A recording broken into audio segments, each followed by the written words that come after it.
We now get a chance to welcome to the stage Father Cameron Forbes, who'll be interviewing three of the deacons and also Father John Vespa. So if Father Cameron would like to join us, thank you.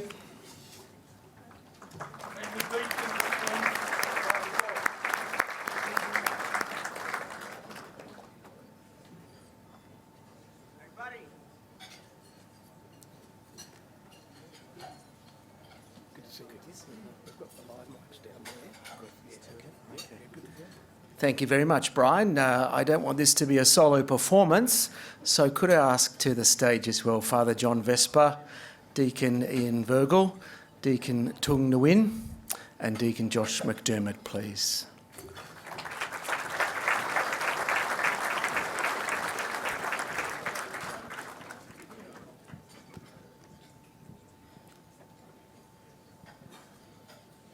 Just so there's no preferences, I'll sit in the middle.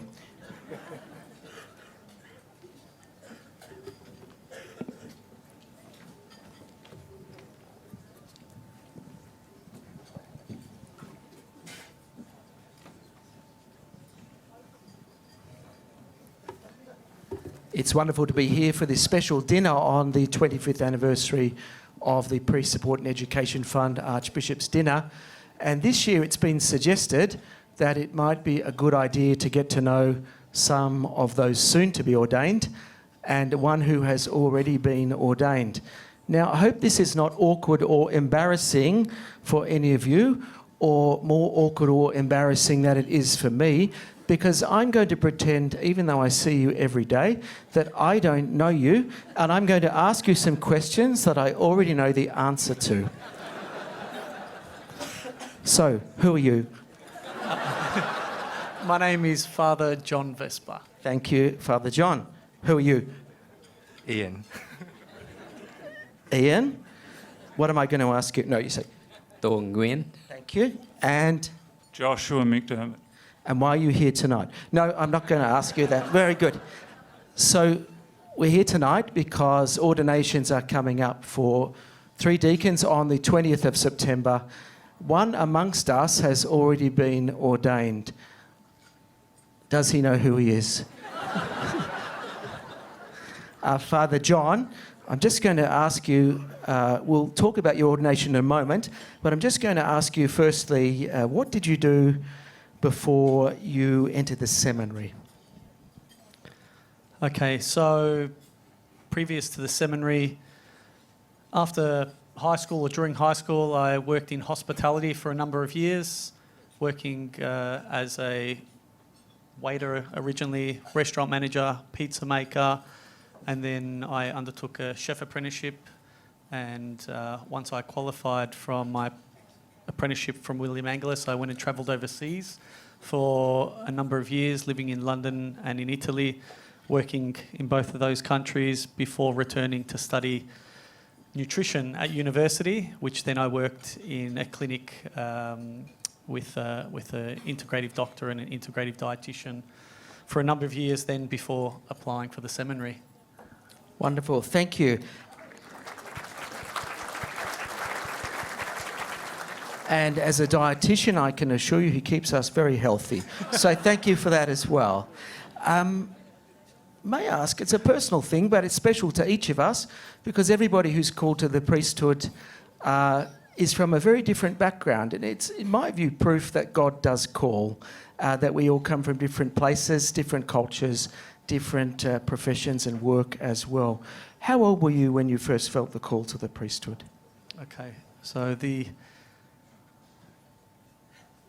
I'm going to give that in 2 parts, the answer. So when I felt the call to the priesthood, I was 8 years old, and that was a feeling of love from God when I received my first Holy Communion.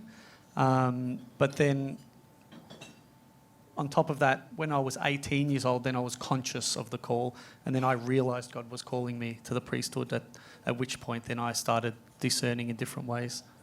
And that was a mysterious kind of thing? Well, yes and no, depending. I think it was. Yeah. No, joking. Yeah. It has to be both, I think. Yeah, exactly. Yeah. So I've been told that you recently were ordained a priest. And which bishop ordained you? The Bishop of Rome. Does he have a name? Yeah. Yes, Pope Leo. Pope Leo XIV ordained Father John Vespa. And roughly how did that come about? Accidentally? No. No. So Archbishop Peter Comensoli put my name forward to Rome. So we were asked, and I agreed to put my name forward and spoke with the Archbishop, and then he put my name forward to Rome. And then after a few months, I received an email. The email was from the Dicastery of Evangelisation, and it came to myself and Archbishop Peter Comensoli, and it then confirmed that I had been selected to be ordained by Pope Leo for the year of Jubilee on the Solemnity of the Sacred Heart of Jesus. And then that was on the 3rd of June, and the ordination was the 27th of June. So I didn't have much time to organise, so had finished off the semester and handed in the essays, did my exams and prepared, and went over to Rome.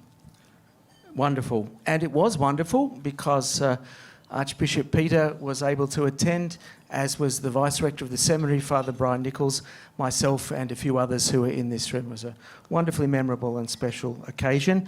And I sense that you're keeping very busy since. Yes. So at the moment, I'm still a priest in residence within the seminary, because I'm finishing off study along with all of us for the second semester. But also in my spare time, I've taken up a number of different duties, which I'm learning a lot. I've been doing some work within hospitals, also supplying. I had my first funeral this week, which was a very blessed experience. And then I've also going around to nursing homes, celebrating Mass in schools, a number of different things. Very good. So the full run of pastoral ministry straight away. Yeah. Very good. Wonderful. We'll know that you very much have our prayers as you continue. And we have 3 others here, as I introduced earlier, 3 deacons, soon to be ordained priests as well. So I'm now going to zoom my attention onto Deacon Ian. Thank you. And I get to sit down for this one. So that's very good. Deacon Ian, what did you do before priestly training? Yeah, before seminary, I was an accountant.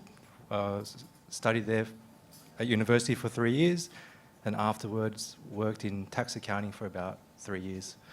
Then after around 25 years old, I decided to enter the seminary. Wonderful. So that means you'll be running the Parish Finance Council. Yes, I believe the software is Parcham. I think it's changed to Xero, actually, hasn't it? But anyway, no. Very good. And how long have you thought about becoming a priest for? I would say I started seriously considering it at around 21 years old. That's when I was around towards the end of university. I started thinking more about what priest could be like. I remember in my first year of university, there was a seminarian there in his 4th year placement, and towards the end of the year, he started saying to me, maybe you should try and consider the priesthood. Said, nah, it's all right, it's all good. And then, a few years later, I thought maybe it's something real, and because by that point I started to learn more about the sacraments and had a real passion for sharing the faith. So I'd say around 21 was when I started to seriously consider the priesthood. Very good. And I'd like you to answer this correctly. Was it a mystery for you? Yes and no. Okay, so you both have to answer that as well. Okay, very good. And what excites you about what is soon to happen with priestly ordination and what you'll be doing amongst God's people? Yeah, I know that in the diocese there's this thing about missionary renewal, so I'm very excited about that. Being part of the parish and trying to help grow the faith there, help bring souls to the church. This concept of mission and trying to go out and not just remain partial. That's what really excites me at the moment. Wonderful, very good. Thank you. Well, your prayers are very much with, our prayers are very much with you as you prepare in the next few weeks, as they are with Deacon Tuong. Very good. Do you want to say something, or do you want me to ask you, or should I ask you a question? They're in my head, but I don't have to use them. No. Okay. What did you do before you came to the seminary?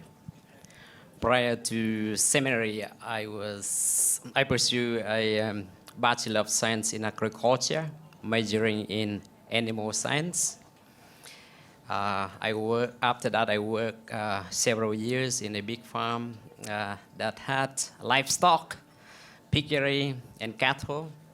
There I learned value skills of life and responsibility. So in 2019, I decided to enter Corpus Christi College Seminary. Wonderful. And the same questions for everyone. When did you first start thinking about becoming a priest?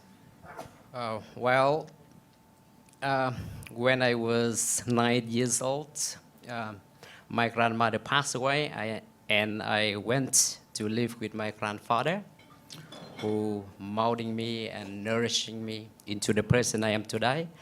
So I was blessed to serve as the altar boy, and at that time I didn't completely understand what priesthood was, but the call just grew stronger over the years. And by the time when I was in university, at the age of 20, the call was come back again, and I decided to pursue this call. So basically, at the age of 20, I have this call. That's very special. And what question am I going to ask you now? So I reckon, I think the beautiful thing about being a priest is to celebrate these sacraments with the people, be it wedding, funeral, or baptism, or whatever it is. So basically, like, I love the end on the weekend, people come to Sunday masses, and people come to different reasons, and they come with different crosses to carry, and you are there to support them, to pray with them, and to be with them. And I think that is a beautiful thing to have. Indeed it is. Thank you very much, Deacon Tuong, and as we pray for you as you prepare. And last but not least is Deacon Josh. What am I going to ask you? I don't know. Oh, well, we always want honesty from a priest, so that's the very... age. Yeah. What I did first, yeah. Oh, you're changing the order. That's Sorry. okay. No, I'll start with the same order. So before entering the seminary, I was a high school teacher, and I predominantly taught English, but I also taught some religious education and humanities. Do you say humilities? Humanities. Oh, humanities. Very good. Both are useful. Very good. Good, good. And Now can you to the talk about age. the mystery? Can you talk about the mystery? Yes, Yeah. it was definitely a mystery. Well, I'll thank you start for with being that. the first one. We'll Good. start with that. So probably I first thought about it at 20, but at that stage I really hadn't been practicing the faith for very long because my family were not particularly religious. And then it came back in a stronger way when I was 26, but I did really like my career in teaching, so that made me somewhat hesitant. But by 29, I entered the seminary. And what animates you or excites you about what's soon to happen?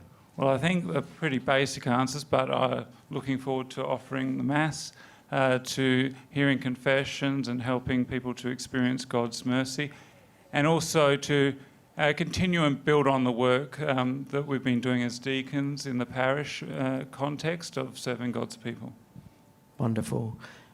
We've had an array of answers tonight, some are similar, some different, but all very special as to, I say the mystery, but the gift that God gives to the call to the ordained priesthood.